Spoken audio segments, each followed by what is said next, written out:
Did you see names of any potential co-conspirators that were redacted? Well, you know, I saw the names of lots of people who were redacted for mysterious or baffling or inscrutable reasons. Are any of them well-known individuals? For example,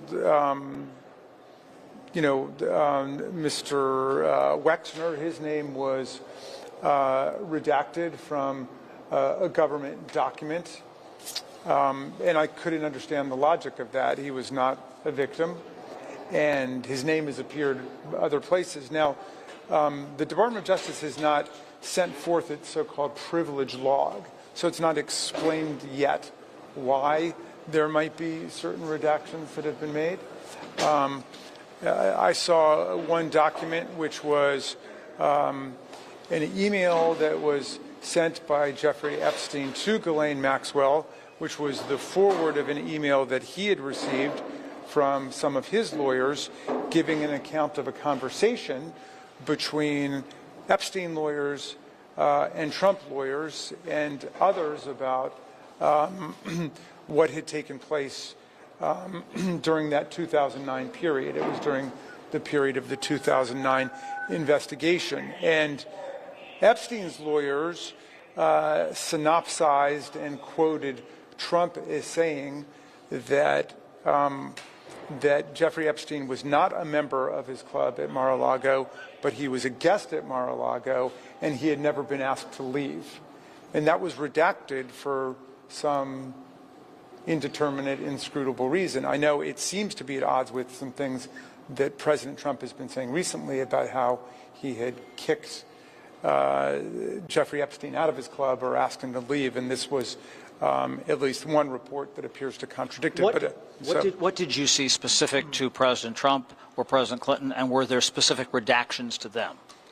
Well, I just gave an example of one redaction related to President Trump. I did not see any redactions related to President Clinton. What was the smoking gun in all this?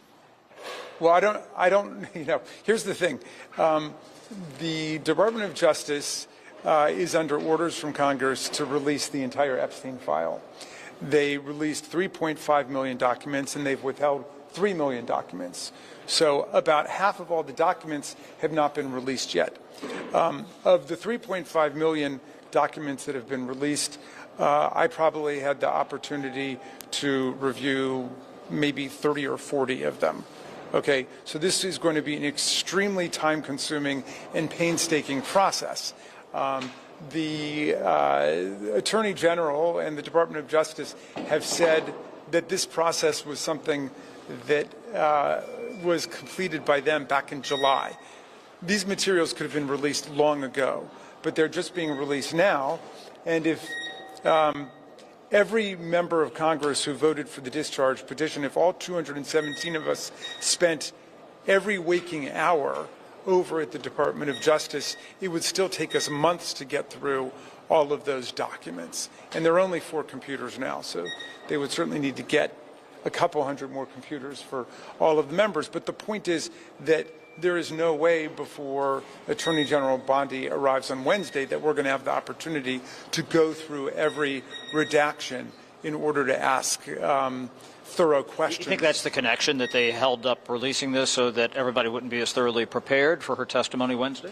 No, I think that the Department of Justice has been in a cover-up mode for many months and has been trying to sweep the entire thing under the rug. And the more deeply that I get into it, because obviously our colleagues on the Oversight Committee have taken the lead, but judiciary plays a very important role because we oversee the Department of Justice.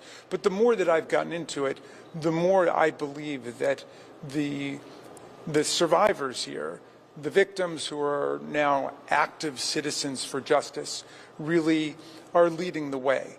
And we need to be having hearings with the survivors to hear from them about their experiences so they can explain what happened and so they can begin to set forth a theory of what took place. We need to be investigating the money. We need to be investigating the organizational hierarchy. There's no way you run a $1 billion international child sex trafficking ring with just 2 people committing crimes, Jeffrey Epstein and Ghislaine Maxwell. No way. It doesn't work like that. So we need to figure out what other conspiracies were involved, what other co-conspirators were involved. And I really do believe that listening to the survivors is going to be our pathway through this nightmare. To drill What is down the on next one point. step for Democrats to take? You say there are obviously millions of documents for computers. What is the next step? And in addition, what is the next step to get that other tranche of 3 million plus documents released? Well, a lot is riding on Attorney General Bondi's appearance before us on the Judiciary Committee on Wednesday. We believe that this administration must listen to the survivors. We believe that this administration must release the entire Epstein file, which is compelled both by a congressional subpoena and by a federal law at this point. We want all of the information to come out, and the only redactions should be the names of the victims and the identifying information. Unfortunately, they violated that precept by releasing the names of a lot of victims, which is either spectacular incompetence and sloppiness on their part, or, as a lot of the survivors believe, a deliberate threat to other survivors who are thinking about coming forward, that they need to be careful because they can be exposed and have their personal information dragged through the mud as well. On the document.